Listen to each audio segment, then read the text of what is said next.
오늘 저희들에게 주신 말씀은 역대하 7장 11절부터 16절 이 땅을 고칠지라. 같이 읽으시겠습니다. 시작. 여호와의 전과 왕궁 건축을 마치고 솔로몬의 심중에 여호와의 전과 자기의 궁궐에 그가 이루고자 한 것을 다 형통하게 이루니라. 밤에 여호와께서 솔로몬에게 나타나사 그에게 이르시되 내가 이미 내 기도를 듣고 이곳을 택하여 내게 장사하는 성전을 삼았으니 곧 내가 하늘을 닫고 비를 내리지 아니하거나 혹 메뚜기들에게 토산을 먹게 하거나 혹 전염병이 내 백성 가운데에 유행하게 할 때에 내 이름으로 일컫는 내 백성이 그들의 악한 길에서 떠나 스스로 낮추고 기도하여 내 얼굴을 찾으면 내가 하늘에서 듣고 그들의 죄를 사하고 그들의 땅을 고칠지라. 이제 이곳에서 하는 기도에 내가 눈을 들고 귀를 기울이리니 이는 내가 이미 이 성전을 택하고 거룩하게 하여 내 이름을 여기에 영원히 있게 하였음이라. 내 눈과 내 마음이 항상 여기에 있으리라. 아멘. 기도하시겠습니다. 하나님 감사합니다. 저희들에게 정말 귀한 주의를 허락하시고 이 세상에 수많은 사람이 있지만은 우리가 뭐 그렇게 잘난 것도 없는데도 하나님께서 저희를 택하시고 부르시고 하나님의 자녀로 삼으시고 예수 그리스도를 영접하게 하시고 그리고 주님의 말씀의 다스림을 받으면서 살아갈 수 있는 극소수의 선택된 속에 저희들이 포함되었다는 것이 생각할수록 하나님의 은혜지 우리가 무엇을 잘해서가 아니라는 것을 저희들이 또 깨닫습니다. 하나님 아버지, 예배 중에 함께 하시며 말씀 중에 함께 하시고 말씀을 선포하고 말씀을 기록하셨고 말씀을 듣게 하신 모든 성령님께 이 모든 말씀을 의지하고 예수 그리스도 이름으로 기도드립니다. 아멘. 다윗 왕이 이제 자기가 전부 다 그 나라에 통일된 왕이 되고 왕궁도 짓고 그렇게 나서 생각하니 과거를 돌이켜보니 정말로 자기는 자기 아버지 집에서도 별로 아들 축이 안 놓아줬어요. 사무엘이 기름 부으러 왔을 때도 얘는 빼놓고 다른 자식들 쭉 앞에 세우지요. 그러니까 하나님이 아니다. 사람은 외모를 보거니와 하나님은 중심을 보느니라. 너 제일 처음에 큰아들이 딱 등장하니까 완전히 사무엘이 있다가 이야 진짜 왕감이다. 이야 이런 왕 제목을 하나님이 이 집에 숨겨놓으셨구나. 그랬더니 하나님이 외모와 신장을 보지 마라. 그는 아니다. 그렇게 갖고 이 아들들을 다 패스하는 거예요. 그러니까 이상해서 이 아들들 말고 또 다른 아들 있냐 그랬더니 걔는요 그냥 아들 축에 안 넣어도 돼요. 걔는 말쩌여갖고 저 어디 양치로 가서 언제 올지 몰라요. 그러는 거예요. 그랬던 자기를 하나님이 택하셔서 오늘 여기까지 오게 하신 것을 생각하면은 다윗이 정말로 가슴 깊이 온 마음 다하여 감사해요. 그래서 하나님 제가요 하나님 성전을 지어드리고 싶습니다. 그러고 이제 나단 선지자를 부르지요. 그래서 나는 이래서 하나님 은혜가 너무너무 귀한데 이렇게 나라도 부강하고 다른 나라들이 모두 우리나라를 지금 부러워하고 있고 그래서 하나님의 성전을 짓고 싶다. 나는 왕궁을 지어놓고 어찌 하나님의 성전은 저렇게 성막 속에 텐트 속에 둔다는 것이 말이 되느냐. 그러니까 이제 선지자가 있다가 옳습니다. 참으로 귀하신 생각입니다. 그렇게 하시지요. 그랬더니 하나님이 그날 밤에 나단에게 나타나셔갖고 너 다윗한테 그 마음은 내가 고맙다. 네가 내 집을 짓는 것이 아니고 내가 다윗의 후손으로 다윗의 자손으로 다윗의 집을 지어주겠다고 그렇게 말을 해라. 그러나 다윗은 아니다. 그 아들 때에 가서 성전을 짓게 될 것이다. 그러죠. 그리고 이제 다윗은 그 성전 짓고 싶은 열망이 강했지만은 다윗은 그것을 재료만 왕창 준비해 놓고 다윗은 죽습니다. 그리고 솔로몬이 드디어 이제 열심히 이제 성전을 지어요. 그래서 그 성전을 다 이제 완공을 했어요. 그러면 이제 준공식을 해야 될 거 아닙니까? 그래서 이제 왕 이하 모든 백성들이 다 모여서 막 번제를 드리고 뭐 화목제를 드리고 하면서 준공식을 하는데 그때 솔로몬이 손을 들고 그 성전 앞에서 하나님 앞에 기도를 하는 내용이 6장에 쫙 나와 있습니다. 그것을 읽어보면은요 기가 막혀요. 하나님 만약에 저와 우리 백성이 하나님 앞에 잘못하여 징계를 당할 때라도 이곳에 이 성전에 와서 하나님 잘못했습니다 하고 기도하면 하나님께서 그 죄를 용서해 주십시오. 만약에 우리가 또 죄를 지어서 전염병이 나돌고 기근이 생기고 전쟁이 생길 때 그때 우리가 하나님 앞에 우리의 죄를 깨닫고 하나님 앞에 또 이곳에서 기도하면 하나님이 들으시고 우리를 용서해 주시기를 바랍니다. 제일 제가 그곳에서 압권이 뭐냐 그러면은 37절에 보면은요, 하나님, 만약에 우리가 잘못해서 죄를 지어서 징벌을 받아서 다른 나라와 전쟁에서 져가지고 그 나라로 우리가 끌려가서 노예가 됐을 때 그 거리가 멀거나 가깝거나 상관없이 그곳에서 이것이 우리 죄로구나 하는 것을 깨닫고 성전이 있는 쪽을 향하여 기도하기 시작하면, 성전까지 못 가지요. 이제 전쟁에서 끌려갔으니까 성전이 있는 쪽을 향하여 기도하기 시작하면 하나님 아버지 그 우리들의 회개하는 기도를 들으시고 하나님께서 큰 은혜로 충만하게 우리들의 죄를 용서하시고 결국에 가서는 우리들을 전부 다 다시 본토로 돌아오게 하옵소서. 그렇게 기도를 해요. 저는 그것을 읽을 때 어떻게 나중에 지 후손들이 한쪽은 아시리아로 포로로 잡혀가 버렸고 한쪽은 바벨론의 포로로 잡혀가 버렸고 그렇게 될 것을 예견이라도 한 듯이 어쩌면 하나님 우리 민족이 하나님께 범죄해서 저 멀리 잡혀갔어도 그곳에서 올 수는 없고 방향을 돌려서 그 방향을 향하여 그 성전을 향하여 기도하고 회개하면 하나님이 하늘에서 들으시고 이 민족을 다시 살려주십시오. 그 기도를 하고 하나님 앞에 모든 기도를 다 마쳤어요. 그러자 하늘에서 그 성전에 불이 내려오면서 거기에 놔뒀던 번제물, 소제물 이런 것들을 전부 그 불이 태웁니다. 이 불이 내려왔다는 것은 한마디로 이 예배를 하나님이 받으셨다는 얘기예요. 그리고 나서 성전에 하나님의 영광이 가득했더라 그랬어요.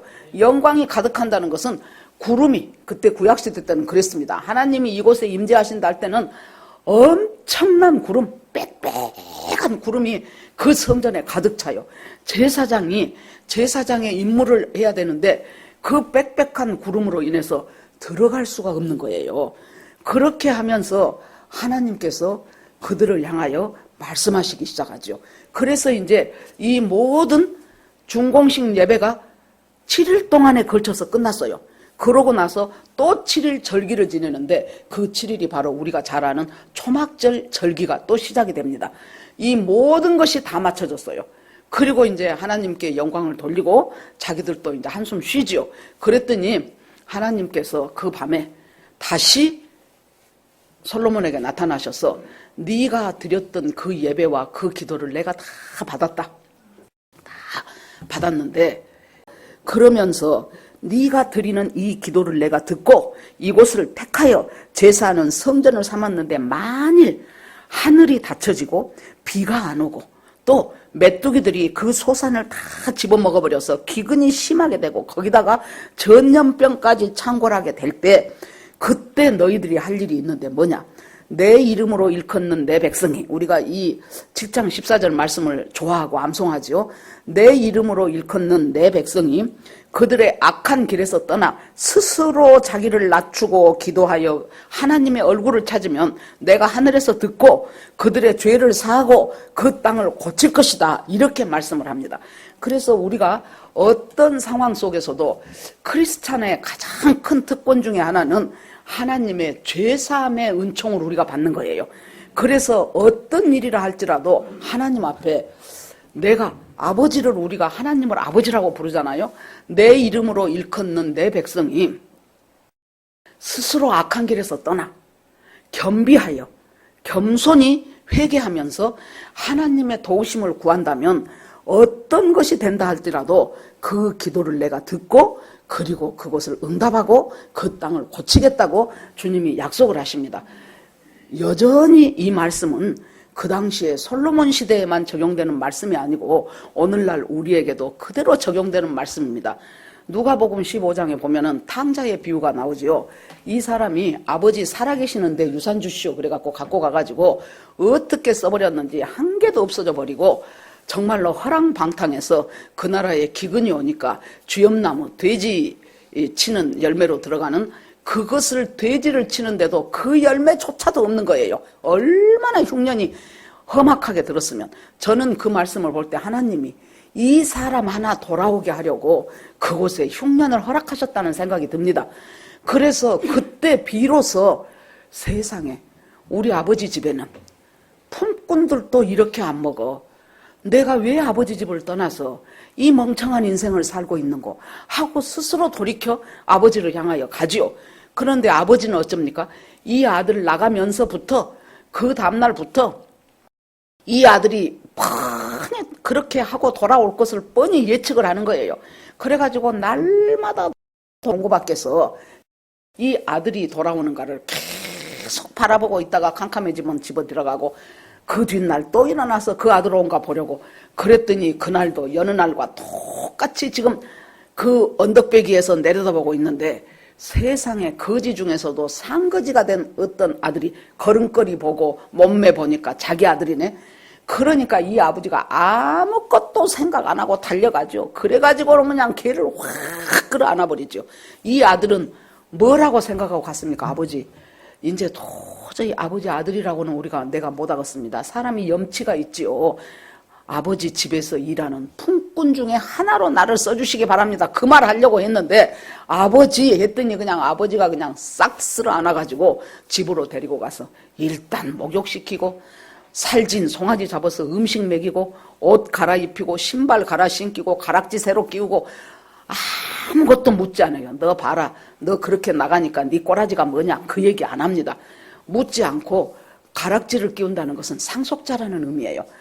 그것 다 가져갔는데도 불구하고 너는 여전히 내 아들이고 너는 여전히 내 상속자라는 것.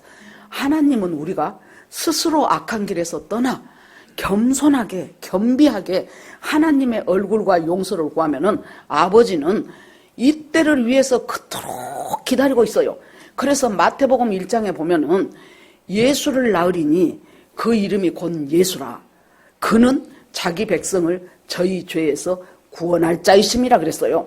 그 죄를 용서하고 자기 백성을 저희 죄에서 구원하시는 그 하나님의 은혜가 결국에 이 솔로몬도 하나님께서 우리가 이렇게 잘못했을 때 하나님 그 기도를 들으시고 용서하시옵소서 했더니 하나님께서 만약에 네가 어떤 그런 일이 있을지라도 너희가 하나님 앞에 나와서 그 죄를 자복하고 하나님 앞에 얼굴을 구하면 내가 그 소리를 듣고 그 기도를 응답하고 그 죄를 용서하고 그 땅을 고치겠다고 이렇게 말씀하죠. 어제는 3월 1일 3.1절 예배였습니다. 우리 교인들 중에서도 상당히 많은 수가 광화문이나 여의도로 가셔서 집회에 참석을 했을 것입니다. 저도 여의도로 가서 비를 맞아가며 집회에 참석을 했습니다. 국제 간의 문제는 절대로 우리가 평화 조약 맺자, 우리가 사이좋게 지내자, 그래가지고 사이 좋아지지 않아요. 정글의 법칙이에요. 정글의 법칙. 그래서 강한 나라가 약한 나라를 반드시 점령하게 돼 있습니다. 그러니까 국제정치 하시는 전문가들 얘기를 들어보면은 절대로 가까운 나라끼리는 친해질 수가 없어. 왜요? 이해관계가 상반이 되거든요. 국경이 있고 아니면은 매우 가깝고 그러면은 내 쪽의 이득이 저쪽에 손해를 끼치면서 내가 저 나라를 잡아야 돼요.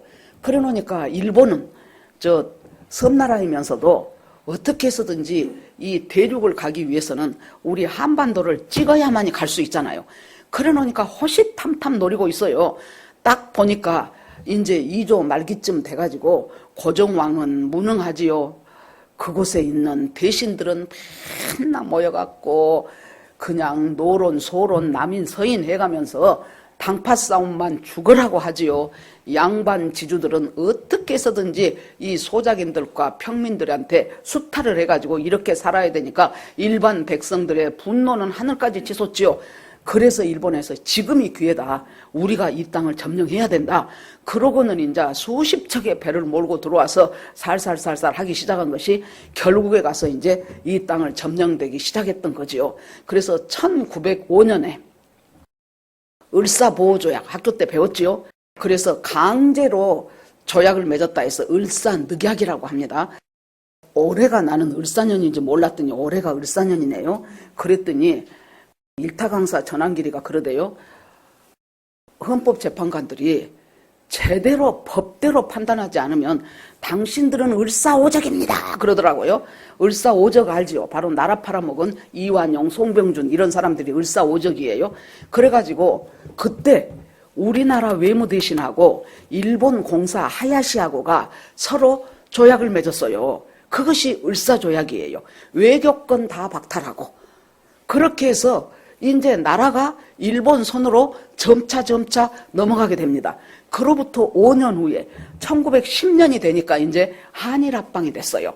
즉 말하자면 일본이 이 조선이라는 나라는 도저히 자기 혼자 설 수 있는 그런 나라가 아니다. 그래서 힘 있는 우리가 저 나라를 보호해 줘야 한다 해갖고 보호국으로 해갖고 외교권 박탈하고 사법권 박탈하고 경찰권 박탈하고 나라가 국권이 일본한테 완전히 넘어가 버린 것이 1910년이었습니다. 이러는 상황 속에서 이제 한편 교계에서는 어떤 일이 있었냐. 그때 우리 남북한 합해가지고 우리 인구가 2천만입니다. 거기에 기독교 인구는 1% 내지 1.5% 정도 됐어요. 1907년에 평양 장대현 교회에서 연합 예배 사경회가 열렸습니다. 사경회는 막 지금처럼 2박 3일 수련회가 아니고 막 7박 8일, 막 10박 11일 이렇게 막 한 1주, 열흘, 2주 막 이렇게 하는 것입니다. 모여가지고 그곳에서 이제 처음에는 이제 성경 공부하고 서로 교제하고 그랬겠지요. 그러다가 선교사님 한 분이 와가지고 말씀을 전했는데 그 말씀에 사람들이 은혜를 받기 시작했어요.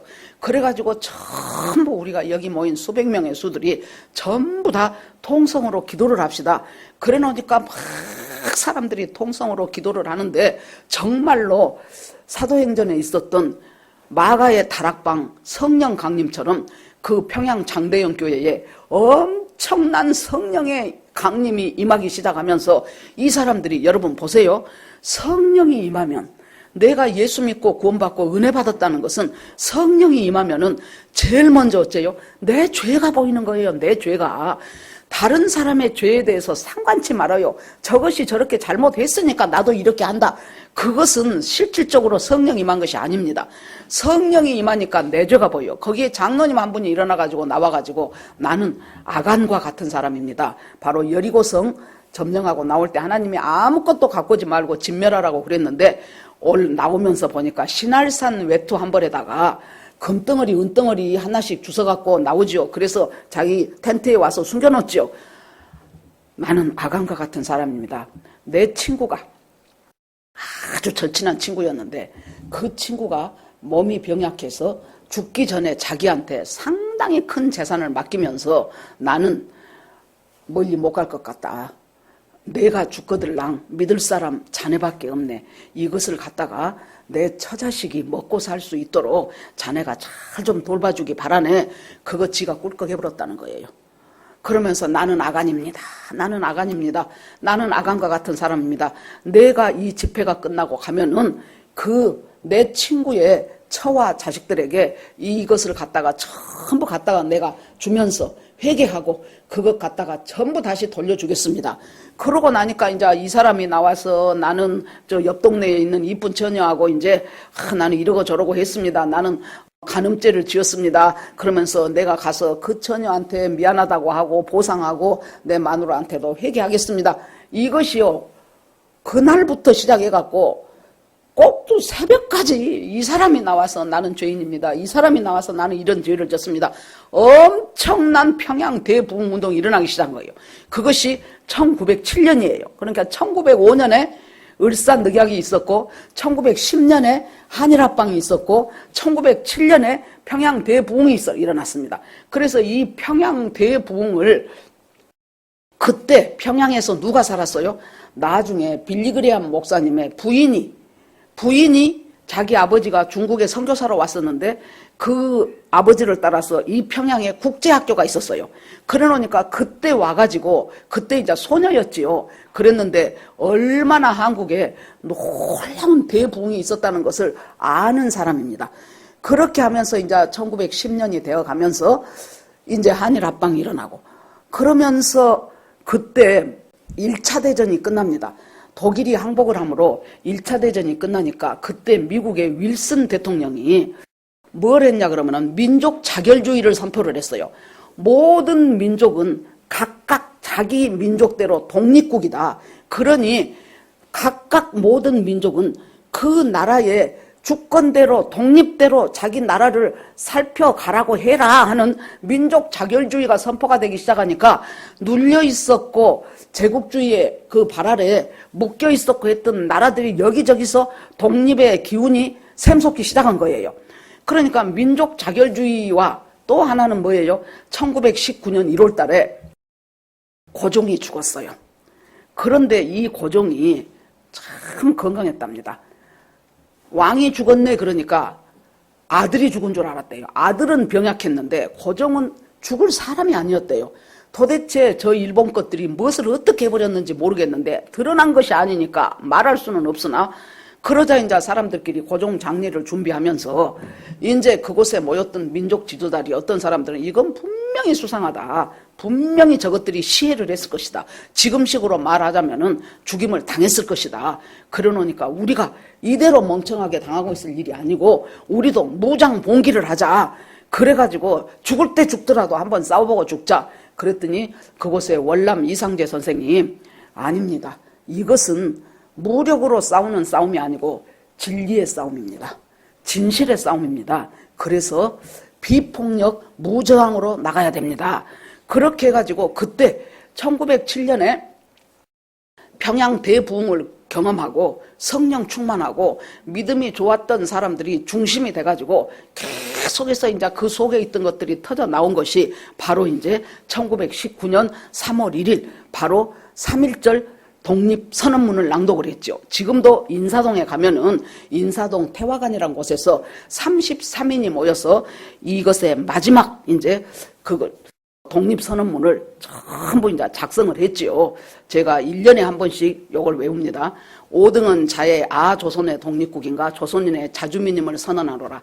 차로서 세계 만방에 거하여 인류 평등의 대의를 극명함이며 차로서 자손 만대에 거하여 민족 자존의 정권을 영위하려 함이라. 이렇게 이제 쫙 이제 시작이 돼요. 제가 1년에 한 번씩 외우니까 안 잊어먹습니다. 그 다음에는 몰라요. 거기까지만이에요. 자, 그렇게 하면서 드디어 이제 파고다 공원에서 일반 백성들과 민족대표 33인과 모여서 이제 이 독립선언문 낭독을 했어요. 나중에 몇십 년이 지난 후에 일본 내 학자들이 한국의 독립선언문을 연구를 했는데 자기들 입으로 어떻게 그 시절에 이렇게도 정말로 격조 높은 이런 선언문이 나올 수가 있는가. 한국의 학자들은 참으로 위대하도다. 여러분 33인 중에서 16명이 기독교인 줄 알지요. 그리고 그때부터 이제 요원의 불길처럼 막 이제 독립운동이 퍼져나가기 시작했어요. 퍼져나가기 시작하면서 그때 75%가 교회를 중심으로 그렇게 되면서 얼마나 많은 사람들이 잡혀가고 감옥에 가고 순교당하고 우리가 아는 유관순 열사를 비롯하여 얼마나 많은 사람들이 그렇게 수많은 핍박과 압박을 당하면서 드디어 이 독립선언 이 대한독립 만세를 비롯해서 사람들의 마음속에는 독립에 대한 그 열망이 뜨거워지기 시작했지만은 실은 세월이 흐르면서 특별히 일본이 망한 것도 없고 우리가 해방될 조짐도 없고 그러면서 청일전쟁 해갖고 일본이 이기더니 러일전쟁 해갖고 일본이 이기더니 그러면서 이제 동남아 쪽으로 필리핀 어디 이런 쪽으로 전부 들려오는 것은 일본이 이겼다는 승승장구 계속해서 일본이 전쟁에서 이겼다는 소리만 들리고 세월은 이제 몇십 년이 흘러가는 거예요. 그래 놓으니까 우리들 잘 아는 춘원 이광수, 최남선, 주요한 이렇게 지식인들 이제 이 백성을 좀 리드해야 될 그 사람들도 일본으로부터 해방한다는 것은 이것은 도저히 거의 불가능하구나. 일본에 협조할 수밖에 없겠다.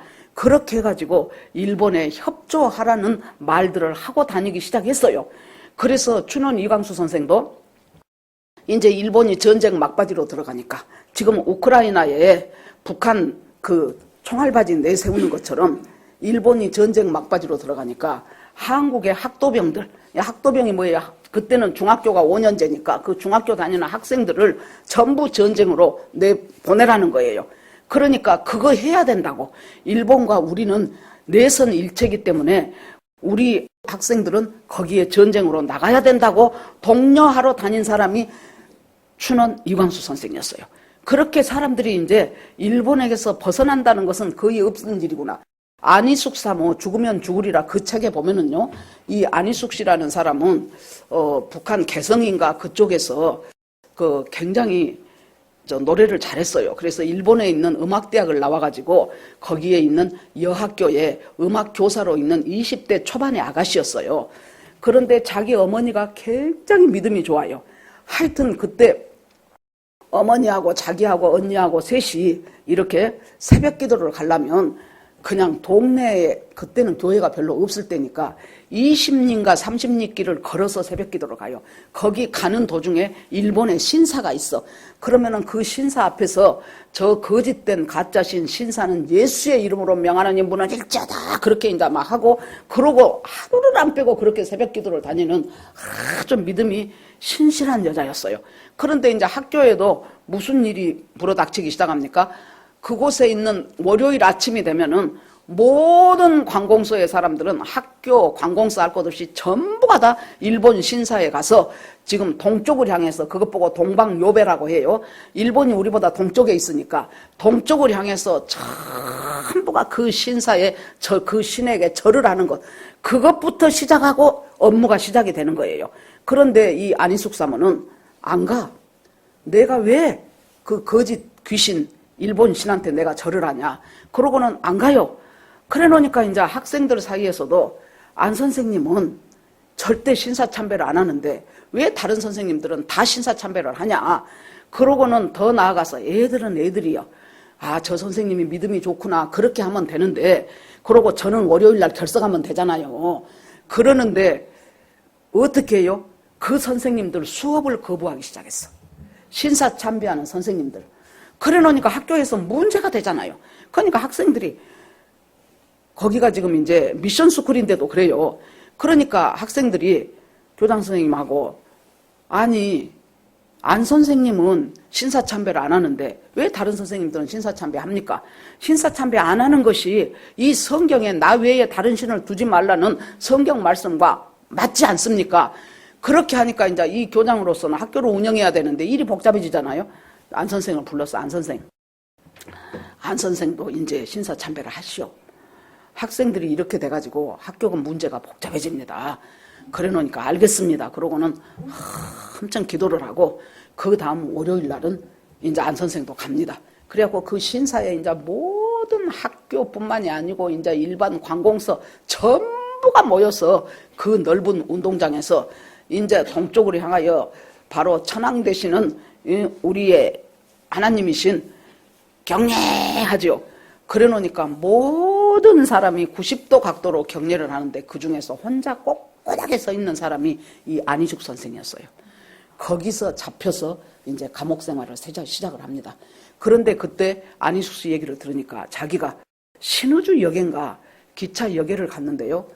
그 이제 기차가 막 지나가요. 그런데 그것이 무슨 기차냐? 바로 이 학도병들을 태우고 전선으로 가는 기차예요. 근데 이 사람이 딱 보니까 이 사람들이, 이 학생들이 막, 그러니까 이제 떠나는 사람들은 떠난다고 이제 잘 있으라 그러고, 이제 가족들은 막 건강히 있다가 잘 돌아오라고 하고 이제 막 그러지 않겠습니까? 그러는데 이 기차에 탄 이 학도병들이 다 시체로 보이는 거예요. 깜짝 놀라서, 아니 이것이 뭐예요? 그러고 정신을 차려놓고 보면은 그 사람들이 막 잘 갔다 올게 하고 손들고, 그래서 다시 보고 있으면 또 시체가 되는 거예요. 하나님이 저 간 사람들 다 죽어서 시체가 된다는 소리구나. 저 전쟁에 간 사람들. 그러고 하나님 어떻게 하면 좋습니까? 일본이 빨리 전쟁을 끝내야 하나님 아버지 이렇게 무고한 우리나라 청년들이 죽임을 당하지 않을 것 아닙니까? 하나님 일본한테 전쟁을 끝내라고 누가 해야지요. 그랬더니 주님의 음성이 들려요. 네가 해라 그래. 하나님 내가 이제 22~23살밖에 안 먹은 내가 어떻게 내가 그럽니까? 그러고는 그때 이제 감옥 가기 전이었어요. 집에 가서 있는데 어떤 장로님 한 분이 전혀 모르는 사람이 찾아왔어요. 여기가 안 선생 집이요 그래요. 그래서 예 그랬더니 나는 박관준 장로요. 그래가지고 하나님이 당신하고 나하고 일본 우리 같으면 국회의사당이에요. 일본 중의원 회의 참석한 데 가서 전쟁을 끝나지 않으면 일본은 망한다. 하늘에서 유황불이 떨어져 갖고 일본은 망한다. 그 말씀을 전하라고 했는데 당신이 간이 적어서 그것을 못하니 하나님이 나보고 당신을 도와서 그 일을 같이 하라고 했소. 그래가지고 이 안희숙 씨는 일본 사람보다도 일본말을 더 잘한다고 할 정도로 아주 일본말을 잘했답니다. 그렇게 해가지고 이제 이 장로님하고 같이 이제 일본을 갑니다. 배 타고 현해탄 건너서. 그러니까 거기 갔더니 그 장로님 아들이 동경제국대학 학생이요. 그 장로님 아들하고 셋이 밤새도록 이제 종이에다 지금 같으면 삐라지요. 이제 써요. 일본은 이 전쟁을 중단하지 않으면은 하늘에서 유황불이 내려갖고 일본은 망할 것이다. 그것을 밤새도록 하고 이 장로님은 내가 왜 저런 놈의 자식들 말을 배우냐고 일본 말을 하나도 몰라. 그러니까 밤새도록 그것만 가르치는 거예요. 전쟁을 중단하지 않으면 이것은 하나님의 경고다. 그것을 이제 이 장로님이 해요. 그러면 이제 이 두 젊은 이제 남녀가 있다가 이제 전쟁을 중단하지 않으면 하나님이 유황불로 떨어져서 망하게 한다. 이제 그렇게 하다가 거기서 이제 잡혀간 거예요. 그래서 우리가 그 사람도 뭔 놈의 유황불이 하늘에서 떨어질지 몰랐겠잖아요. 우리는 역사를 아니까 알지요. 바로 마지막에 일본의 히로시마와 나가사키에 원자폭탄 2개가 떨어짐으로 말미암아 결국에 천황이 갔다가 달달달달달달 떨리는 목소리로 무조건 항복합니다 하고 이제 한 것이 바로 그때지요. 그러면서 점점 그렇게 내려오면서 드디어 1945년에 우리가 8월 15일 날 해방이 됐죠. 여기서부터 이제 우리나라는 그때는 얼마나 좋았겠습니까? 그랬는데 막상 해방이 되고 나니까 1945년부터 1950년 이 어간에 사람들이 이제 사상투쟁이 벌어지기 시작을 한 거예요.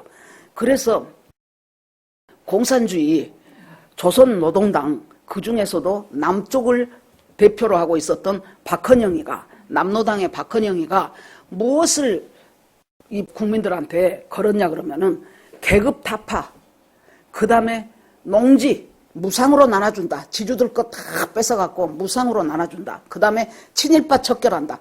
그러니까 생각을 해보시오.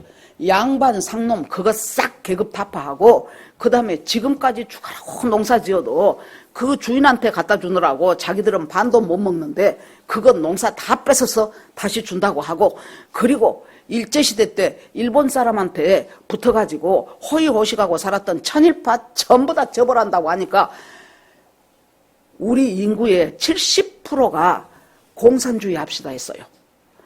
거기다가 7%가 사회주의 합시다. 공산주의, 사회주의 뭐 다 같지요. 77%가 우리는 사회주의가 좋습니다 했어요. 그래 놓으니까 이 사회주의에 거짓되고 간악한 그것을 너무나도 잘 알고 있는 이승만 박사와 김구 선생이 절대로 공산주의는 안 된다 하고 엄청나게 설득을 일으키죠. 그럴 때 뭔 일이 있었냐. 1945년이에요.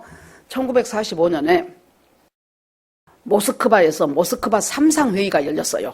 미국, 영국, 소련 이 3상회의 3시가 열려갖고 앞으로 5년 동안 이 한반도는 위에는 러시아가 밑에는 미국이 이 나라가 제대로 지금 독립할 만한 나라가 못 되니 그렇게 해서 신탁 통치를 하자.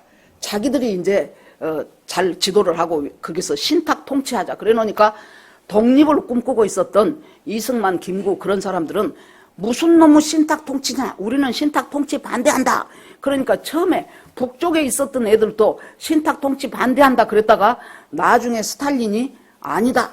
찬성한다 해라. 그래 놓으니까 날이번 날마다 신탁 통치 반대, 신탁 통치 찬성, 지금 같으면 탄핵 반대, 탄핵 찬성. 이렇게 하면서 나라가 굉장히 소용돌이 속에 들어가기 시작했어요. 그때 무슨 일이 있었냐? 1947년 내가 이러다가 한국사 강사가 되지 않을까 싶은 생각이 드네요. 1947년에 제주도에서 4.3 사태가 일어났어요. 여러분 4.3 사태 말은 많이 들어보셨을 것입니다. 그거 정략적으로 이용하면 안 됩니다. 이 4.3 사태가 그날 1947년에 제주도에서 3.1절 기념식을 했어요. 그랬는데 경찰이 말을 타고 나타났는데 6살인가 7살 먹은 애가 그 말에 얼른 비키들 못해갖고 얘가 그 말에 넘어졌어요. 그래서 부상을 당했어요. 그렇게 되니까 사람들이 울분이 나기 시작한 거예요. 그래서는 이제 그 뒷날부터 우리 직장 전부 가지 말고 이거 제대로 규명하라고 하자. 제대로 사과하라고 하자. 그러니까 이 혼란해진 틈을 타서 아까 남노당 대장이 박헌영이라 그랬죠. 그 박헌영이가 이때다. 이 혼란한 틈을 노려야 된다. 그렇게 해가지고는 그때 이제 이 공산주의 남노당 사람들을 불러일으키기 시작해가지고 굉장히 이제 제주도 일대를 이제 살벌하게 만들면서 아주 너무 막 이 혼란 속으로 몰아넣은 거예요. 그러니까 이제 이 미군정이지요. 그때는 아직 우리가 제대로 우리 정부 수립을 안 할 때니까. 그러니까 이제 미군정에서 그 이듬해에 여수에 있는 14사단 군대가 있어요. 그 14사단 보고 니들이 제주도까지 가까우니까 니들이 제주도에 가서 지금 이 4.3 사태로 말미암아 지금 박헌영 일당들이 전부 지금 혼란이 야기되고 있고 일이 복잡해지니 너희들이 걔네들을 진압을 해라 그랬어요. 그랬더니 이 14사단 중에 공산당 군대들이 많은 거예요. 그 군대 안에도. 그래 놓으니까 항명을 해버렸어. 군대는 원래 위에 말대로 다 복종을 해야 돼야 이 군대의 질서가 잡히잖아요. 그런데 안 해. 우리가 왜 거기에 우리 가족들도 있고 하는데 왜 우리가 그것을 진압을 하냐. 우리 안 한다. 그래가지고는 이 사람들이 또 폭동을 일으켜버렸어요. 그러니까 그것을 진압하기 위해서 나간 것이 바로 여수 순천 반란 사건이에요. 저는 우리 어른들한테 들을 때 바로 저희 아버지가 그때 경찰이었는데 여수 순천 여순 반란 사건 그거 진압하러 갔던 사람 중에 하나라 그러더라고요. 그런데 아주 진짜 막 생명의 위험이 막 금방 다가오는 속에서 기묘하게 그곳을 살아나왔었다고 이제 그런 얘기들을 이제 어머니나 뭐 할머니나 이런 분들이 하는 얘기들을 들었어요. 그래서 여수 순천 반란 사건하고 4.3 사태는 1947년 여순 반란 사건은 거기 진압하라 그러니까 진압 못해 했던 그것이 1년 후에 1948년 그렇게 되면서 드디어 이제 1949년에 물어보니 이 대한민국 국민들한테 니들은 앞으로 나라를 이제 독립을 해서 세워야 되는데 공산주의 나라를 사회주의 나라를 설립하겠냐 아니면은 자유주의 나라를 설립하겠냐 그랬더니 77%가 사회주의 나라를 하겠다고 하잖아요. 그러면서 이제 우리가 알아서 할 테니까 미군정 너희들은 떠나라. 그래서 1949년에 떠났어요. 그래 놓으니까 이승만 박사가 있다가 너희들이 가면 안 된다. 그러면 쟤네들은 저 김일성이는 틀림없이 또 전쟁을 일으킬 것이다. 그러니까 이것은 하면 안 된다. 그랬더니 오키나와에 있던 그때 애치슨이라는 미 국방장관이 이 극동지방을 갔다가 자기들이 어디까지 이 나라들의 문제가 생기면은 자기들이 도울 것인가 하고 애치슨 라인을 그었는데요. 우리나라하고 대만을 빼버렸어. 빼버리고 오키나와에서 필리핀으로 선을 그은 거예요. 그러고 얘네들은 미군은 철수해서 가버렸어요. 이제. 그래 놓으니까 이때다 하고는 김일성이가 스탈린한테 가갖고 지금이 기회입니다. 미군은 떠나버렸고 애치슨 라인 보십시오. 이 한국하고 대만은 빠져 있습니다. 그래 놓으니까 지금이 기회입니다. 그래가지고 1950년 6월 25일 날 드디어 소련제 탱크 몇백 대를 갖고 서울을 3일 만에 함락을 해버리고 막 끝없이 막 계속해서 밑으로 내려가가지고 나중에 얼마 되지 않아서 낙동강 밑에 있는 부산을 중심으로 한 그 조그만 땅 그건 남겨놓고는 전부가 다 이제 인민군 군합발에 전부 다 장악하기 시작했죠. 그래서 이제 그때 이렇게 이제 문제가 곤란하다 할 때 아까 잠깐 말했던 것처럼 그 당시에 이제 1950년이니까 그 당시에는 지금처럼 뭐 텔레비전 보급이 잘 돼 있을 때가 아니죠.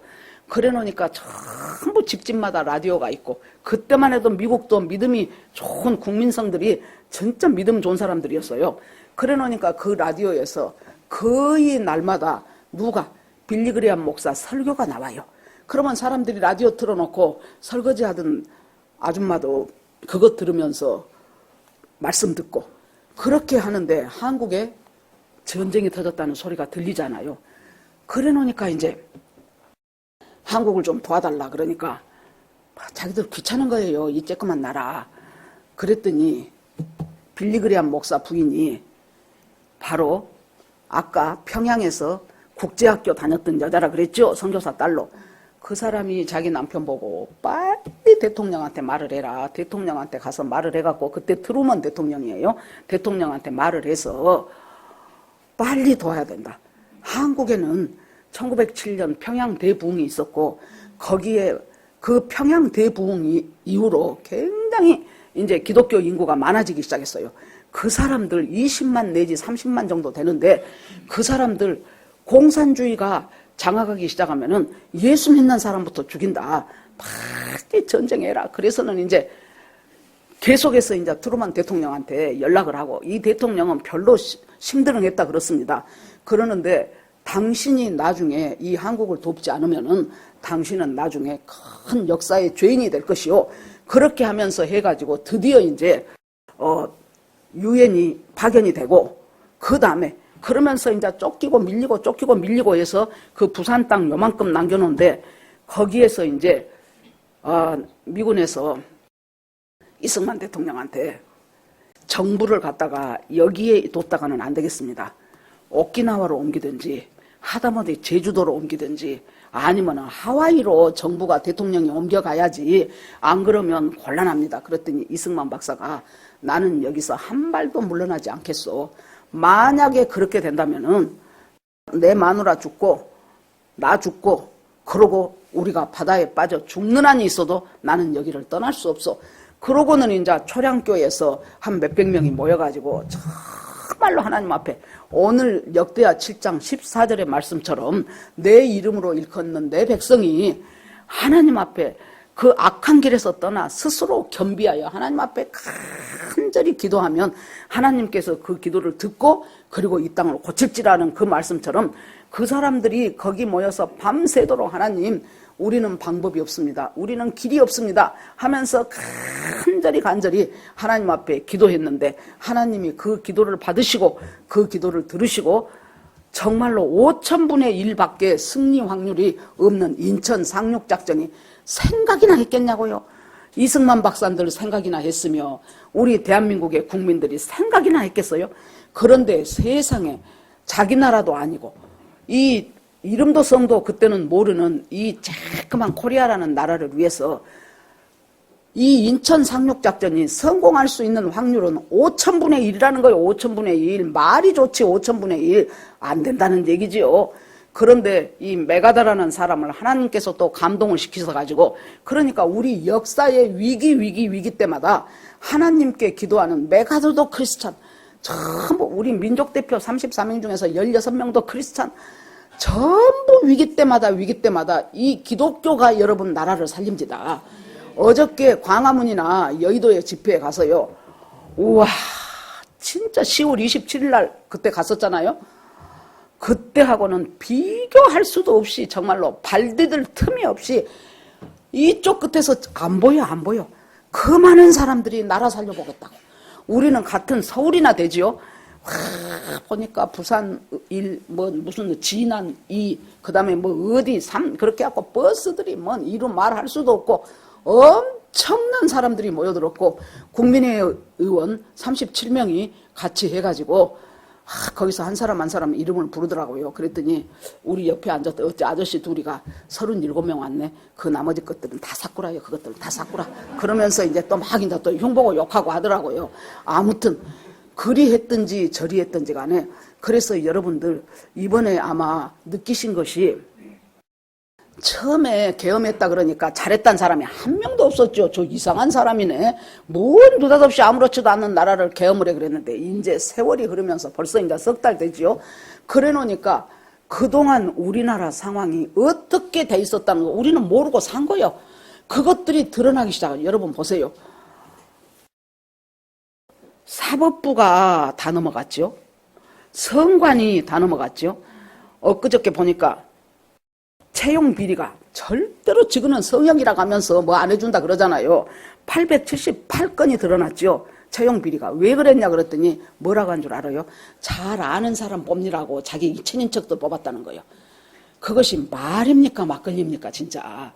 그런 상황 속에서 성관이 공수처 뭐 대법원 뭐 헌재 전부가 다 짬짬이 카르텔로 다 넘어가 있다는 것을 우리가 이제 알게 됐죠.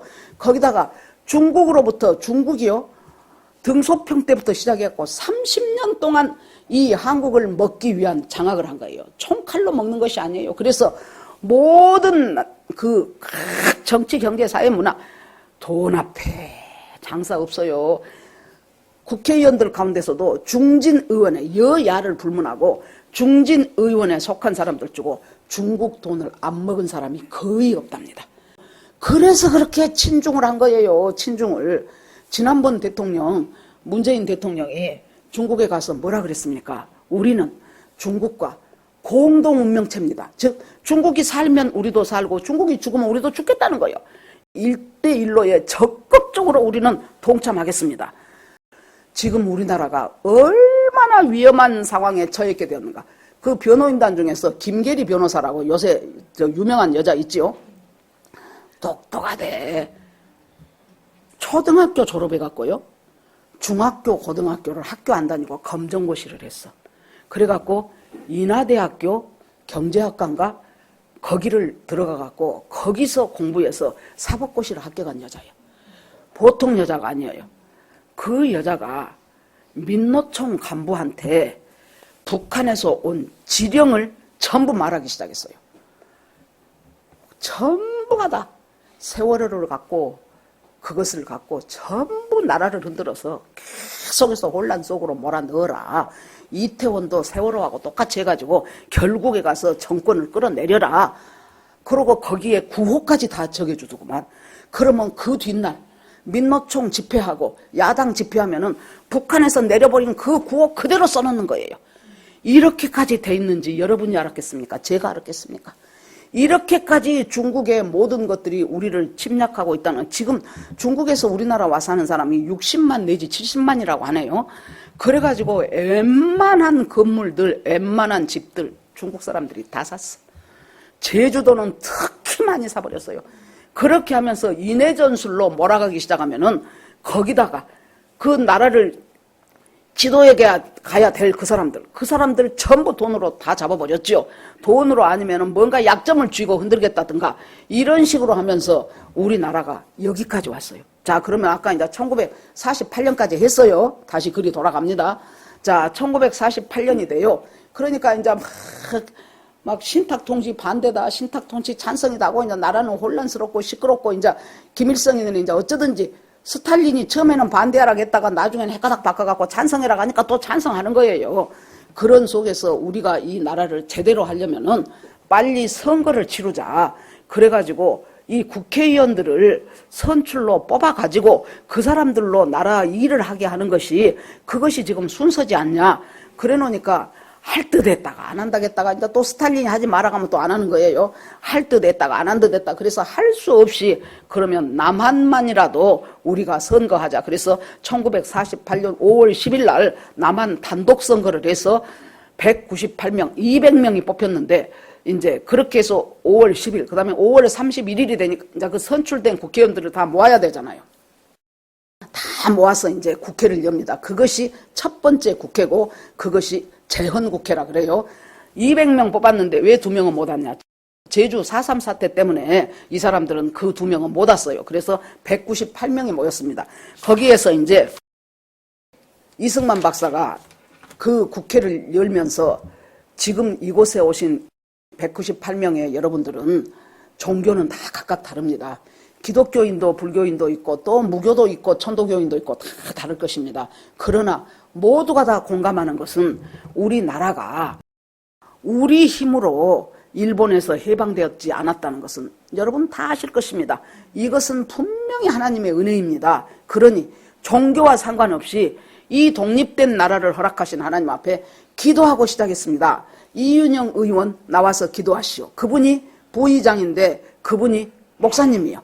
그래서 그분이 나와서 기도를 해요.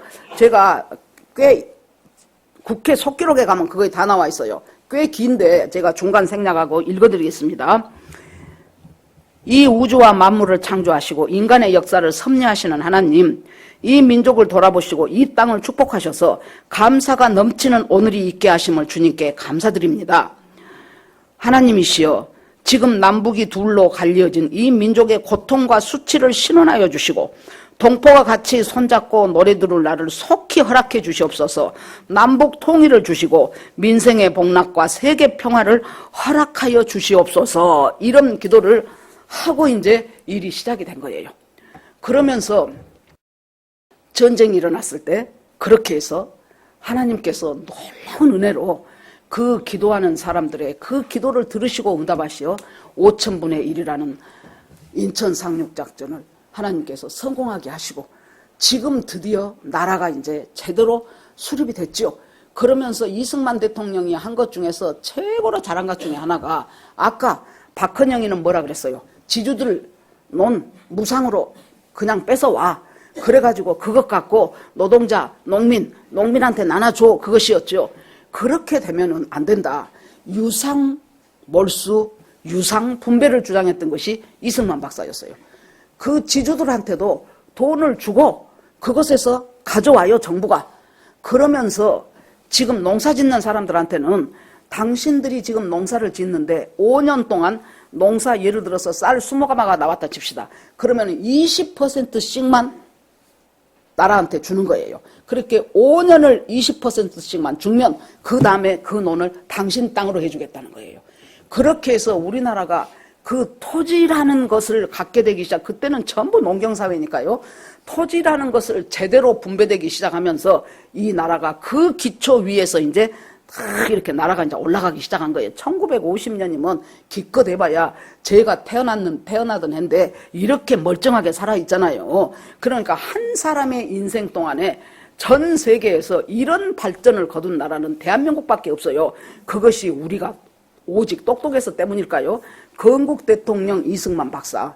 그러면서 이제 그 보릿고개를 넘어가야 되는데 이 사람들이 겨울에 농사 지은 것 갖고 먹고 나면은 이제 보리가 새로 피어서 보리쌀이 나올 때까지 그 대목이 굶어 죽어. 그래서 사람들이 얼굴이 부항이 돼갖고 누렇게 뜨고 이 보릿고개를 우리가 한번 넘어가 보자. 그래서 이제 아무튼 어찌됐건 박정희 대통령이 나와가지고 이 가난을 물리쳐보자.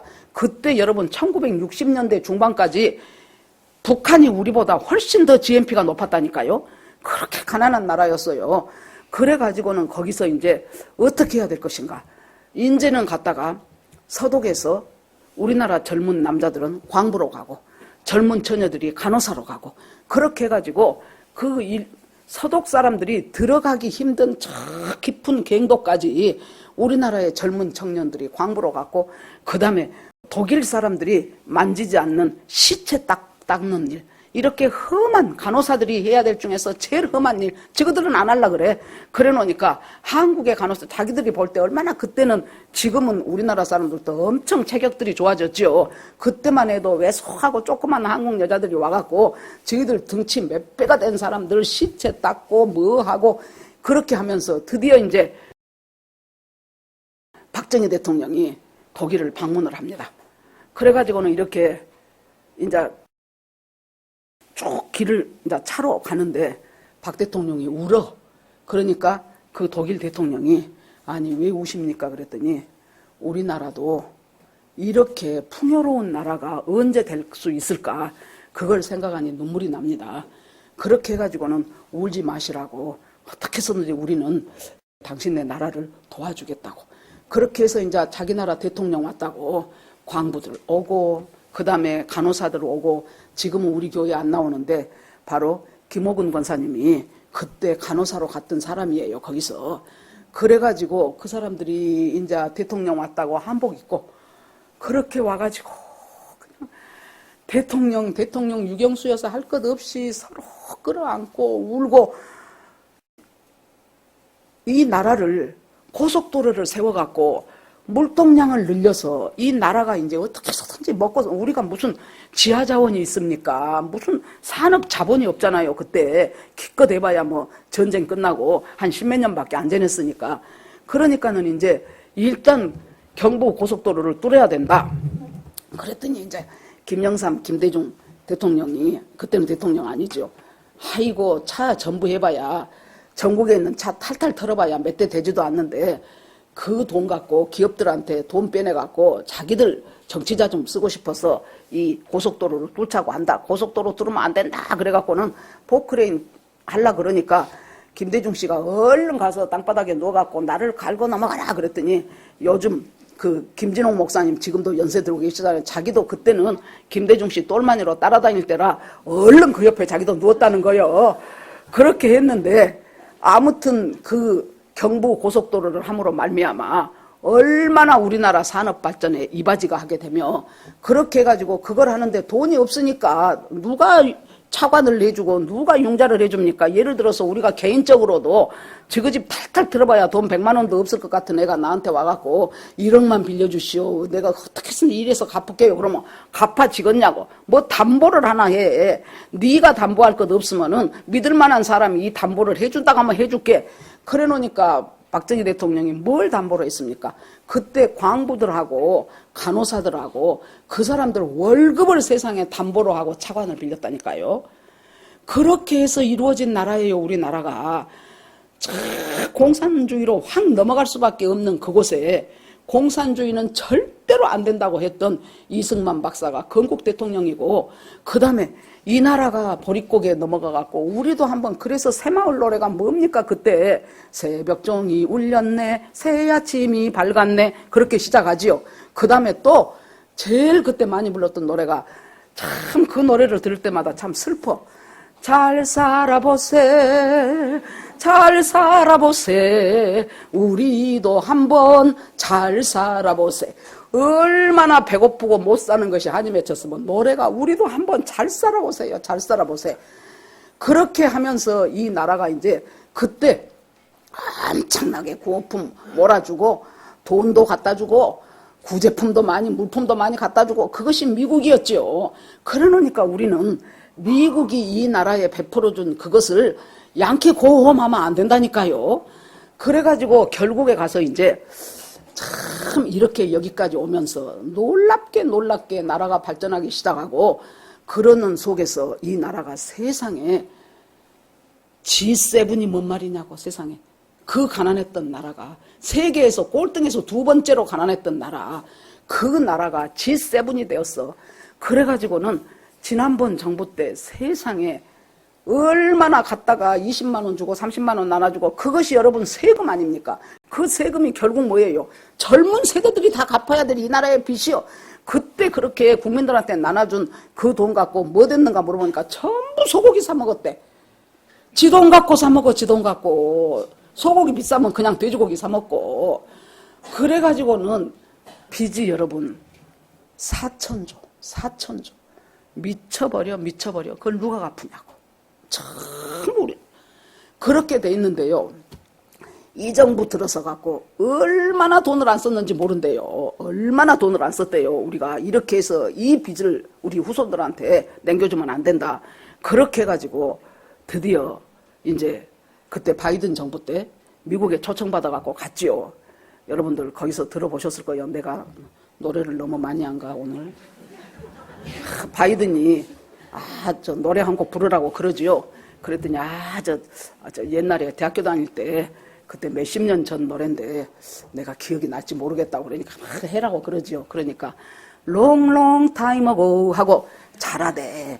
잘하더라고요. 그래서 노래 잘하네 그랬거든요.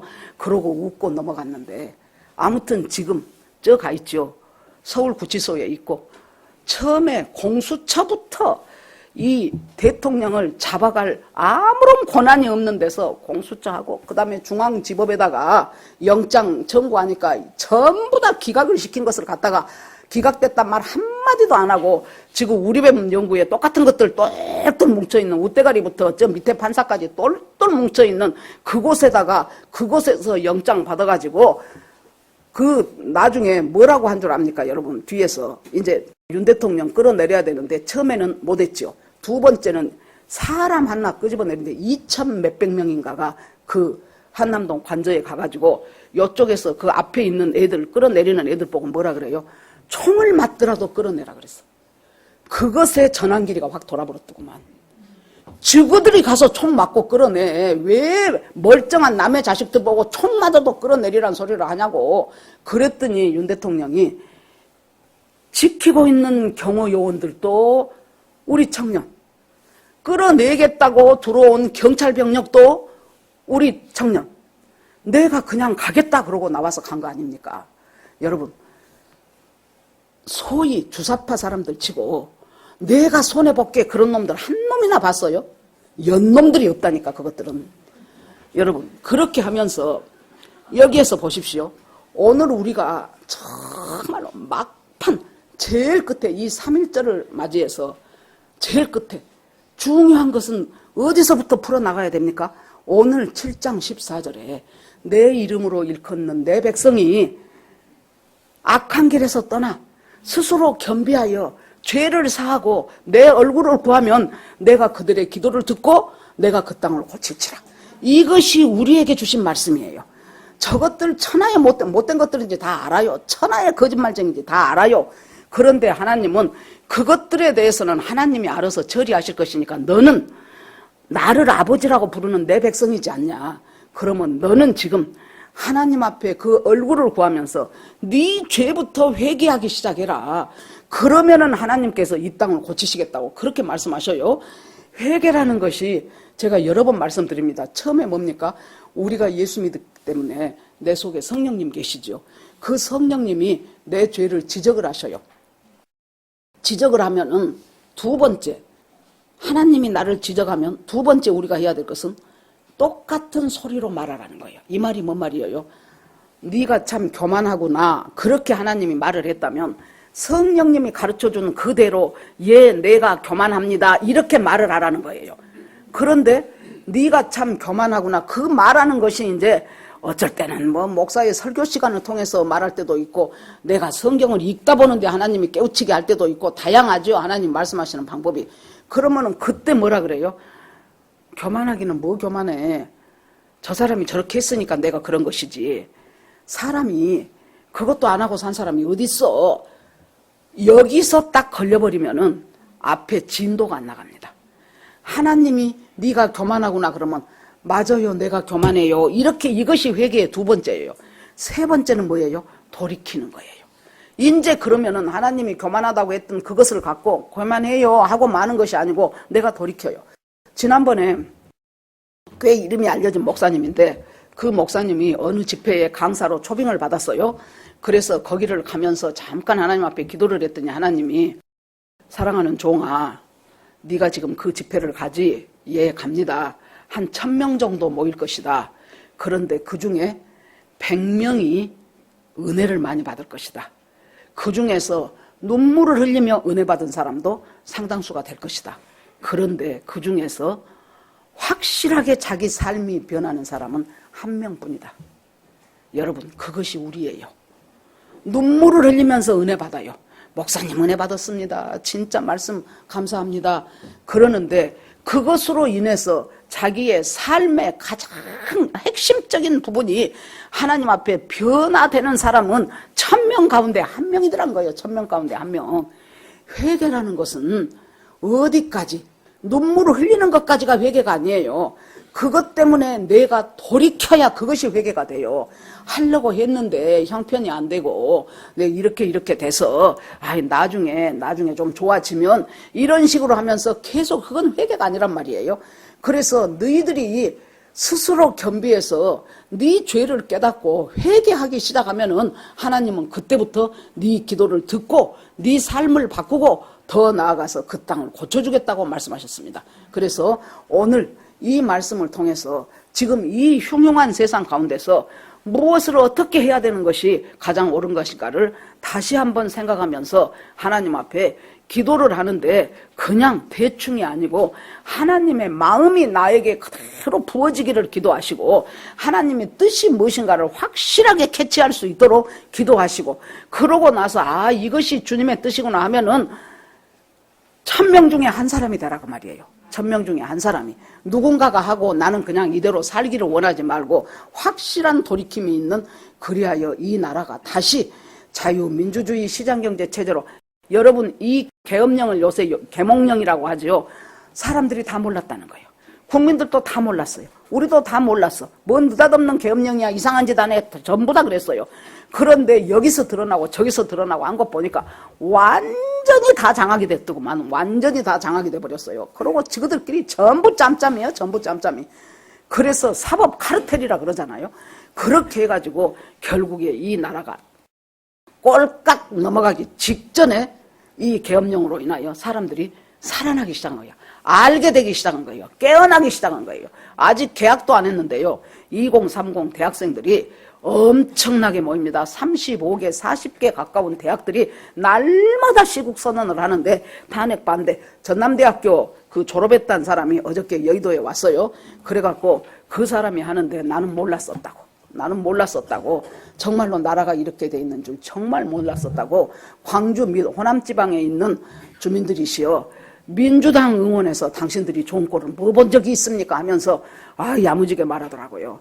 여러분 이 대학생들이 그렇게 일어나고 매주 토요일마다 전국에 30군데에서 전국 각 도시마다 대통령 살려내라, 이 나라 살려내라, 우리는 공산주의 싫다 하는 사람들이 수없이 모여요. 어저께는 완전히 그 피크 정점을 이루는 그런 사건이 되게 된 것입니다. 여러분 지금 최고로 중요한 시기입니다. 왜냐? 이제 마지막 대통령 최후의 변론까지 다 마쳤어요.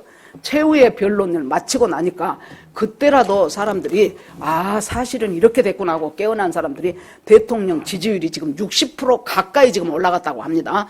하나님께서 정말로 이 헌재에 있는 그 8명의 헌재 재판관들이 정말로 어떤 사상이나 이념하고 상관없이 법대로 허영 헌법학자라고 우리나라 최고의 헌법학자가 있는데 그 사람이 이 대통령 수사나 대통령 영장과 구속이 잘못됐다는 것을 10가지를 얘기를 했어요. 10가지. 이것은 아예 대통령을 잡아가는 것 자체가 처음부터 다 잘못됐다는 거예요. 그러니까 만약에 헌재가 그럼에도 불구하고 이대로 대통령 탄핵을 인용을 한다면 헌재 너희들은 가루가 되어 없어질 것이다. 그렇게 나이 먹은 사람이 그렇게 험한 말을 했어요. 지금 거기 헌재에 있는 사람들 아마 사법고시 볼 때 헌법 공부할 때 그 사람이 한 그 허영 박사가 한 그거 전부 다 공부해갖고 시험 본 사람들일 것입니다. 여러분 우리가 해야 될 것은 우리는 국민이에요. 우리가 해야 될 것은 이제 정말로 하나님 내가 하나님 앞에 작은 것 하나라도 지금 내가 나이를 먹어놓으니까요.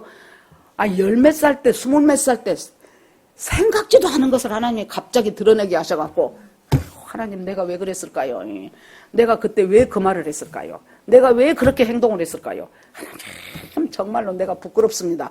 진짜 부끄럽더라고. 하나님 지금이라도 회개합니다. 하나님 정말 부끄럽습니다. 우리가 하나님이 가르쳐 주신 것 시마다 때마다 회개하면서 그리고 나서 완전히 돌이키고 나라가 없으면 가정도 없는 거예요. 이대로 살고 대통령만 바뀌는 것이 아니라고 제가 몇 번을 말했죠. 나라가 체제가 완전히 홍콩을 보면 돼. 홍콩 영국 그것에 있을 때 얼마나 홍콩이 자유롭고 활발했습니까? 지금 어림도 이제 다 중국화 돼버린 거예요. 그래서 우리가 이대로 잘못 가다 보면은 우리는 뭐가 돼요? 베네수엘라 꼴 되는 것은 경제는 아무것도 아니에요. 문제도 아니에요. 정치 말할 수도 없죠. 그 속에서 정말로 잠자던 사람들이 깨어나서 이 나라를 지키기 위해서 여러분들이 계속 기도하면서 이제 헌재 재판관들을 놓고도 기도하며 나라가 바로 되기를. 제가 우리 교회 어떤 청년한테 지난주일에 요즘 뭐해 그랬더니 아무것도 안 해요. 그러다가 아니 애국운동하고 있습니다 그러더라고요. 제가 이름은 말 안 하겠습니다. 여러분 우리가 각자 있는 처지에서 정말로 하나님 앞에 기도를 쉬는 죄를 범치 않으시기 바랍니다. 주의 이름으로 축원합니다. 예, 이 시간 오늘 말씀 들으면서 주여 하고 한번 다시 우리가 기도하겠습니다. 주여 하나님 아버지 주님의 이름을 감사드립니다. 내 이름으로 일컫는 내 백성이 그 악한 길에서 떠나 아버지 스스로 겸비하여 하나님의 얼굴을 찾으면 하나님이 그 기도를 들으시고 우리의 죄를 사하시며 이 땅을 고치겠다고 약속하셨습니다. 하나님 어디서부터 고쳐야 될지 모를 정도로 이 나라가 이렇게까지 잘못되어 있는 줄은 정말 몰랐습니다. 중국에서 이렇게까지 우리나라의 모든 분야를 다 장악하고 있는 줄 정말 몰랐습니다.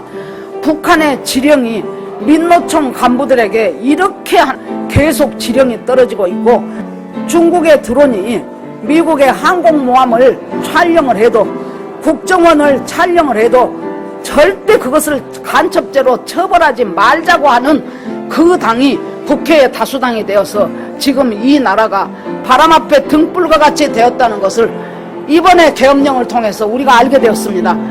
한 사람 두 사람 깨어나는 사람들이 정말로 전국 각처에서 일어나기 시작하면서 이 나라를 살려달라고 하나님 앞에 간절히 기도하는 것을 보게 하시니 감사합니다. 하나님께서 이 나라를 살리시기 위하여 이 어려움이 우리에게 허락되었다고 생각됩니다. 주님 도와주시옵시고 주께서 함께하여 주시옵소서. 예수 그리스도 이름으로 기도드립니다.